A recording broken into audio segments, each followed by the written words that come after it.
Seguimos hoy con otro párrafo del Sermón de la Montaña, Evangelio según Mateo, capítulo 5, versículos 21 al 26. Leo la palabra del Señor. Oísteis que fue dicho a los antiguos: no matarás, y cualquiera que mate será reo de juicio. Pero yo os digo que cualquiera que se enoje con su hermano será reo de juicio. Y cualquiera que diga a su hermano imbécil será responsable ante el Sanedrín. Y cualquiera que le diga insensato será reo del fuego del infierno. Por tanto, si estás presentando tu ofrenda sobre el altar y allí te acuerdas de que tu hermano tiene algo contra ti, deja allí tu ofrenda delante del altar y anda. Reconcíliate primero con tu hermano y entonces ven y presenta tu ofrenda. Ponte a buenas deprisa con el que te quiere llevar a los tribunales, entre tanto que estás con él en el camino, no sea que el contendiente te entregue al juez y el juez al alguacil y seas echado en la cárcel. De cierto te digo que no saldrás en absoluto de allí hasta que pagues el último cuarto.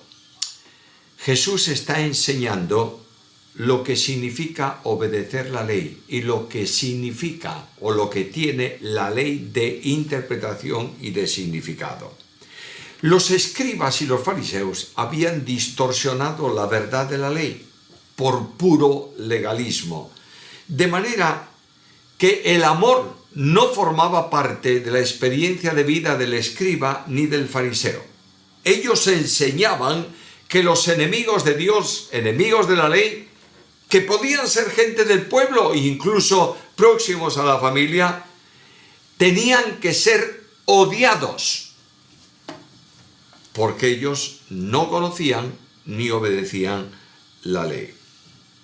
Esto traía una consecuencia. Ellos eran justos, el resto era injusto. Cristo va a tomar ahora unos cuantos mandamientos de la ley.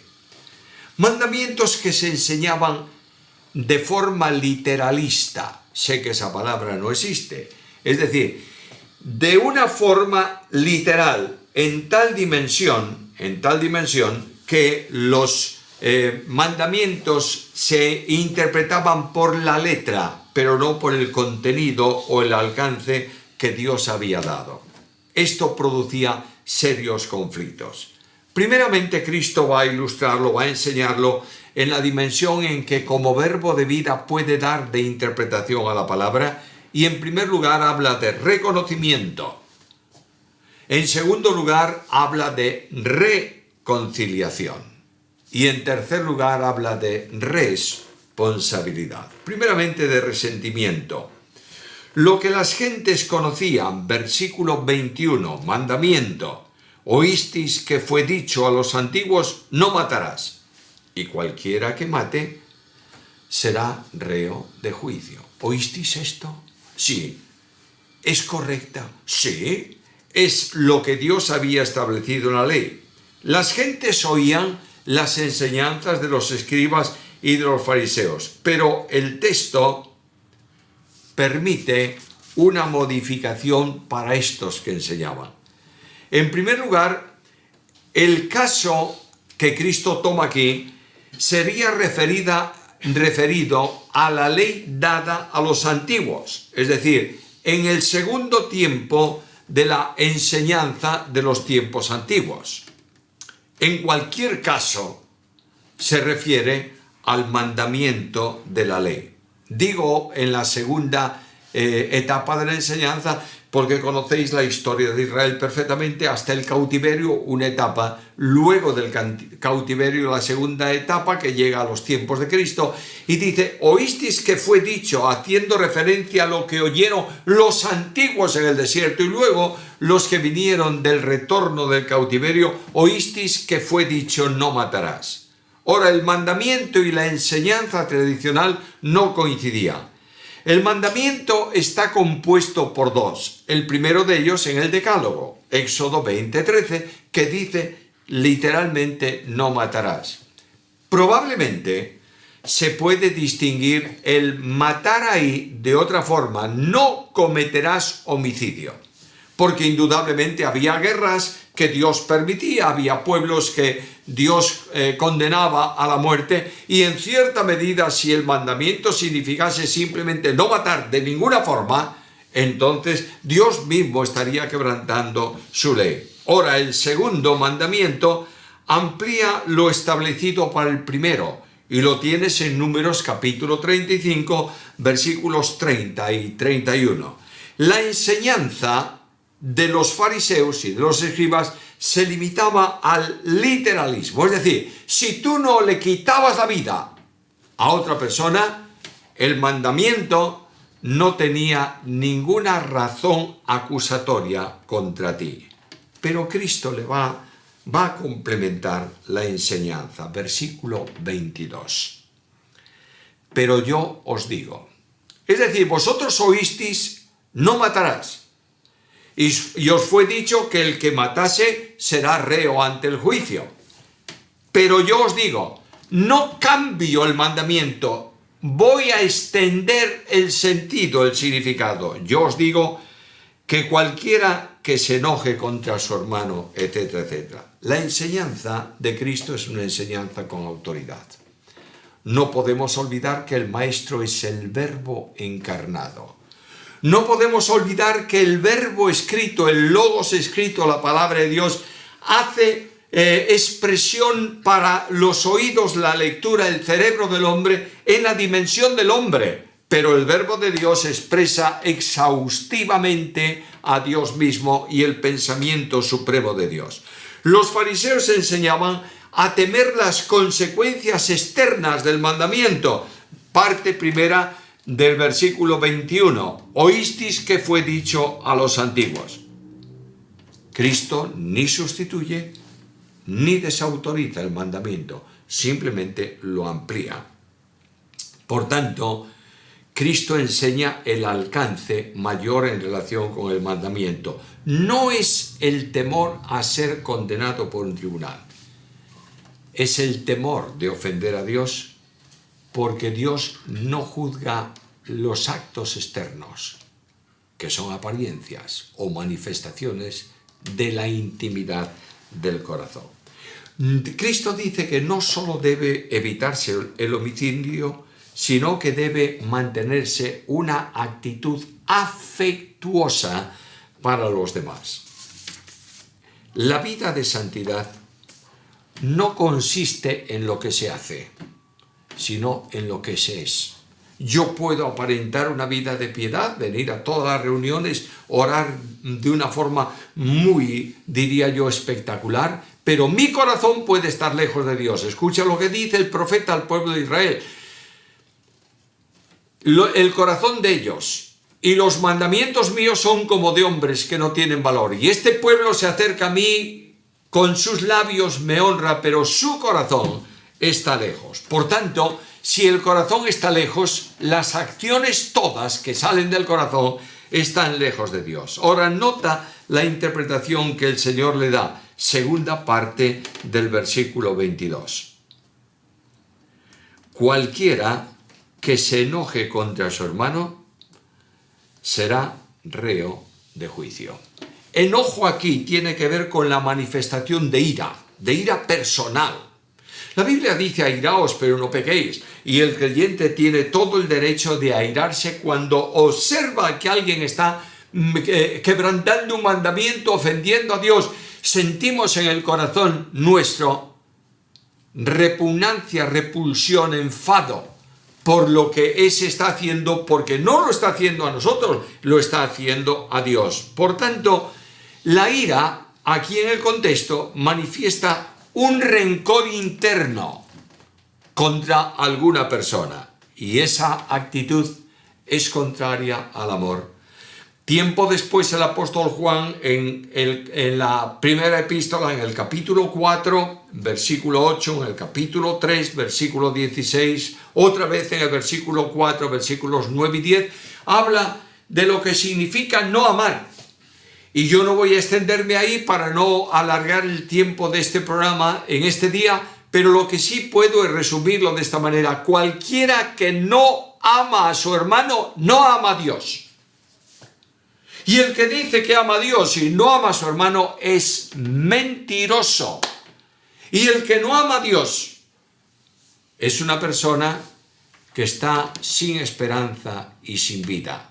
Por tanto, el Señor está enseñando que el enojo, que no tiene que ver con lo que la ofensa a Dios, sino contra el quebrantamiento de mi voluntad personal, es un pecado delante de Dios. Y el enojo tiene que estar lejos de la vida cristiana. Escucha Efesios capítulo 4, versículo 31.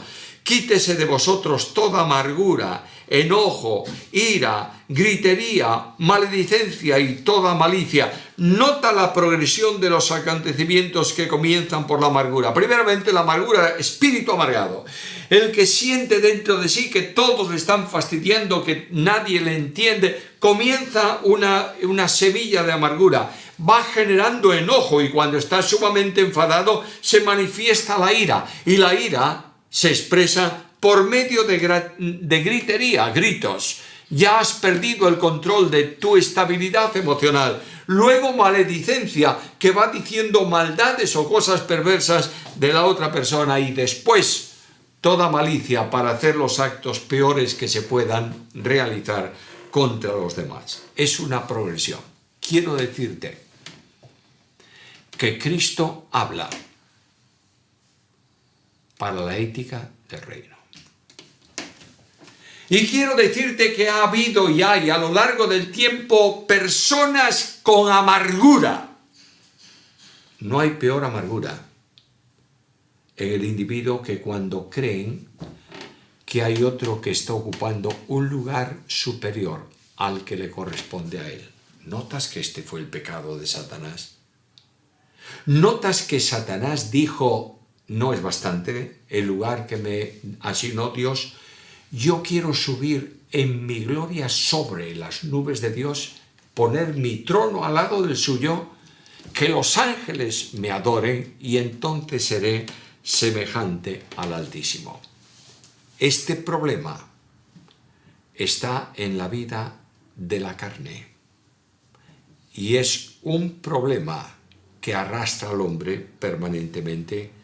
Ahora, cuando tú tienes un resentimiento contra alguien, vas a comenzar gestando esa amargura que va a dar a luz el enojo, luego la ira, y vas a extender maledicencia. Uno de los grandes problemas que ha ocurrido en los últimos años en el mundo evangélico fue hablar mal, las habladurías de personas que son modelo de vida cristiana y de enseñanza bíblica. ¿Sabes por qué? Porque molestan en grandeza espiritual a los demás. Primer lugar que Cristo dice, el que está enfadado.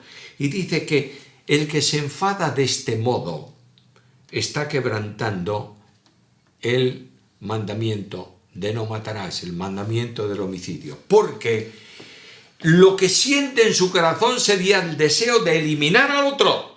No lo va a hacer físicamente hablando porque no puede, pero hay todo el resentimiento interno para hacerlo posible. Segundo nivel de quebrantamiento del mandamiento. Dice aquí el texto bíblico que aquel que diga a su hermano imbécil, dice nuestra nueva traducción de Reina Valera, y es el que pasa del deseo de odio al insulto. Y añade la actitud de desprecio hacia el hermano considerándolo indigno de todo. Es una persona que no merece ser respetada.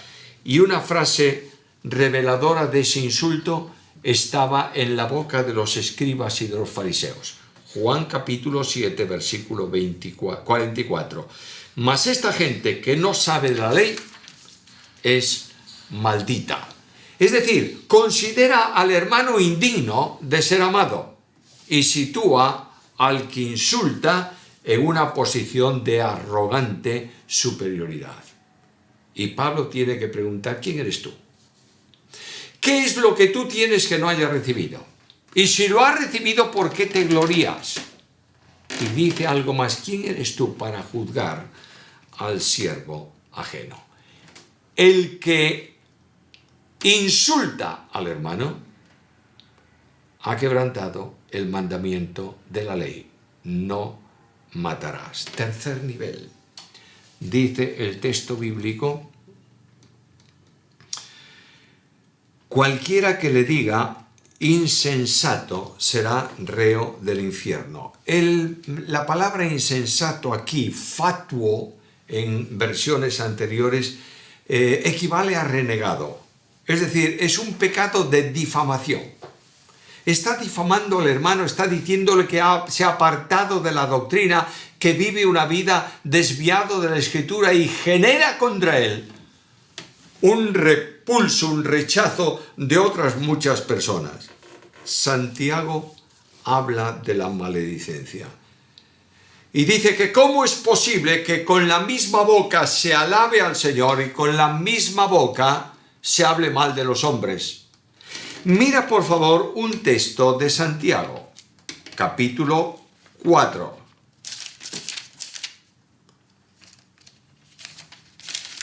Santiago, capítulo 4 y versículo 11. Hermanos, no habléis mal los unos de los otros. El que habla mal del hermano y juzga a su hermano, habla mal de la ley y juzga la ley. Pero si tú juzgas a la ley, no eres hacedor de la ley, sino juez. Hablar mal. La palabra ahí es una palabra muy interesante. Es darle a la lengua. Kata, la leo en el texto griego. Kata, mal, hacia abajo, deformado, y la leo, verbo hablar. Por tanto, el que usa mal la lengua, el que le da a la lengua para difamar al hermano. Y hermanos míos queridos, la difamación de grandes hombres de Dios en el tiempo presente de la Iglesia es un juego perverso de pecado que está en boca de muchos. Una vez que tú has dicho algo mal de otro, va a ser muy difícil que puedas recuperarlo. El mal que se produce con las críticas y las murmuraciones separan a los mejores amigos e impiden la restauración del hermano caído. Cristo dice que un pecado como este sería digno del fuego del infierno, porque el que difama a su hermano comete pecado de homicidio, porque le quita la moralidad, lo que equivale a destruir a la persona. La calumnia, amigos míos, es el veneno de áspid que hay debajo de la lengua y que menciona Pablo en la carta a los Romanos capítulo 3, versículos 13 y 14. Escucha esto bien, por favor. Dios no acepta apariencias, sino la realidad del corazón. Y de esta advertencia solemne pasa a la reconciliación y habla de una incidencia que se produce en el momento de la adoración. Versículo 23, alguien trae una ofrenda y de pronto se da cuenta. Y nota cómo empieza ese versículo 23. Por tanto, como yo dije que todo lo anterior, dice Jesús, que todo lo que contiene el mandamiento es quebrantado no de forma visible, sino de forma íntima y espiritual. Por tanto, si estás presentando una ofrenda sobre el altar y te das cuenta allí que tu hermano tiene algo contra ti, nota que no es que tú tengas algo contra él. Cuando tú tienes algo contra una persona porque te ha ofendido, te ha maltratado, lo único que puedes esperar es que te pida disculpas o en el último extremo que te pida perdón. Pero aquí es al revés. Hay un hermano que está molesto contigo, tiene algo contra ti. No es una ofensa contra el que adora, que es suficiente el perdón, sino que el que adora tiene una ofensa con su hermano y se da cuenta de esto. La ofensa puede ser fundada o infundada. Aquí no entra. Simplemente hay un hermano que se siente ofendido por ti. Y esto tiene una consecuencia. Que cuando alguien piensa o siente que tú le has ofendido, tienes que restaurar esa acción si realmente amas a la persona. ¿Cuál es la actuación necesaria? Versículo 24. Deja tu ofrenda delante del altar.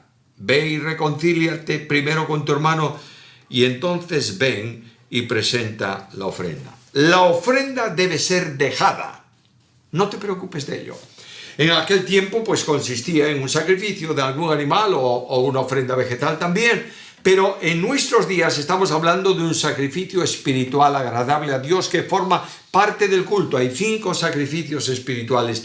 Dios nos dice, deja eso ahí, porque Dios no acepta ningún ministerio, ninguna ofrenda con un corazón contaminado. ¿Qué es lo que ocurría con Caín y Abel? A veces decimos, ¿por qué Dios no aceptaría la ofrenda de Caín? Bueno, porque no era de un cordero. Pero si hay ofrendas vegetales en la ley, no era por eso. No, es que Caín trajo lo peor de la tierra. Todo lo contrario, trajo lo mejor que encontró en el campo. El problema de las 2 ofrendas es que Dios vio el corazón de Caín y su ofrenda, y vio el corazón de Abel y la ofrenda suya. El culto es un sacrificio de alabanza y como tal tiene que ser hecho sin ira ni contienda. Primera a Timoteo capítulo 2 y versículo 8. La adoración sin restaurar la ofensa no es aceptada por Dios. Amor y misericordia forman parte expresiva de los mejores holocaustos. Y esto alcanza también el plano de la relación familiar. Cuando un marido no está tratando con dignidad a su esposa, cuando hay conflictos en el matrimonio, las oraciones están impedidas. Si no hay comunión con Dios, no hay comunión con los hermanos. A veces decimos, yo no tengo comunión con fulano de tal porque, por lo que sea, no importa por lo que. Quiero decirte que la comunión tuya con tu hermano solo puede ser rota cuando esa comunión se ha roto con Cristo. Es decir, yo no quiero tener comunión con este hombre o con este hermano, pero quiero tenerla con Cristo. ¿Cristo tiene comunión con ese hermano o no? Cristo solamente deja de tener comunión manifiesta con un creyente cuando hay pecado oculto sin confesar. Por tanto, cuando tú tienes algo contra tu hermano y no quieres tener comunión con él, has roto tu comunión con Cristo. Y ahora viene el Señor a darnos la solución. Reconcíliate con tu hermano, pero nota el versículo. Anda, ve. Es decir, 2 verbos ahí. Primeramente, muévete, deja la ofrenda, muévete para un lado. Y segundo, reconcíliate con tu hermano. Buscar la reconciliación es acercarte a dar razones al ofendido. El creyente espiritual toma siempre la iniciativa en la restauración. Puede ser que te des cuenta que aquel que tiene algo contra ti no tiene razón. No importa. Toma tú la iniciativa en la restauración con él. Las enemistades, los pleitos, las celos, las iras, las contiendas, son unas o varias obras de la carne. Y las enemistades manifiestan, expresan la división en la iglesia y por tanto es una ofensa al plan de Dios que ha hecho la unidad de los creyentes en el vínculo de la paz. Entonces, ¿cuál es la adoración correcta? Primero vete y arregla el problema y después ven y presenta tu ofrenda. Ahora, aparte de todo esto, puede haber un hermano que tenga razón de ser adversario tuyo. Y aquí hay un ejemplo al final que puede ser que esta persona tenga sea adversario de alguien porque a lo mejor no pagó lo que le debía o no sé lo que. Y aquí el Señor dice, reconcíliate rápidamente con él antes de que pase a los tribunales y te sentencien. Porque además de esto, la Biblia enseña que el hermano ofendido, dice el libro de Proverbios, es más tenaz que una ciudad fuerte. Y las contiendas entre hermanos son como cerrojo de alcázar. Es decir, es muy difícil. Y dice, vete antes de que esto vaya a los tribunales y seas sentenciado y se produzca una situación irreversible. Yo sé que algunos dirán, pero entonces, ¿qué? ¿Podemos utilizar las leyes de los hombres para resolver problemas de relación entre hombres? No es bueno. Es preferible soportar que pelear. Pero hay momentos en que la gravedad del asunto exige acudir a las leyes humanas. Pablo lo hizo. Cuando iba a ser golpeado por los romanos, dijo, yo soy romano, y fue liberado. Sin duda alguna, los creyentes deben tener la capacidad espiritual y el liderazgo de la Iglesia, ser también capaz de resolver cualquier problema entre hermanos. Pero lo que está diciendo aquí Cristo es, no permitas que ese problema se agrave y termine en una disposición legal que te pueda afectar. El Señor está enseñando el mandamiento y está enseñando sobre las relaciones entre hermanos. Podemos adorar sin estar en relación correcta con nuestros hermanos. Esa adoración es estéril. Es como la adoración de los fariseos. Podemos ser impedimento en la misma iglesia para las bendiciones de Dios, porque en el Salmo 133 el salmista dice, mirad cuán bueno, cuán delicioso es habitar los hermanos juntos y en armonía, y dice en el versículo 3, porque allí envía a Jehová bendición y vida eterna. Necesitamos ver a Jesús ahora mismo y necesitamos girar en nuestra reflexión personal y preguntarnos hasta qué punto nosotros estamos quebrantando este mandamiento, que aparentemente no estamos faltando a él. Por eso será bueno que dejemos nuestro ministerio, nuestras ofrendas, nuestras acciones y restauremos una relación defectuosa o quebrantada con nuestros hermanos, para la gloria de Dios y para nuestra bendición personal.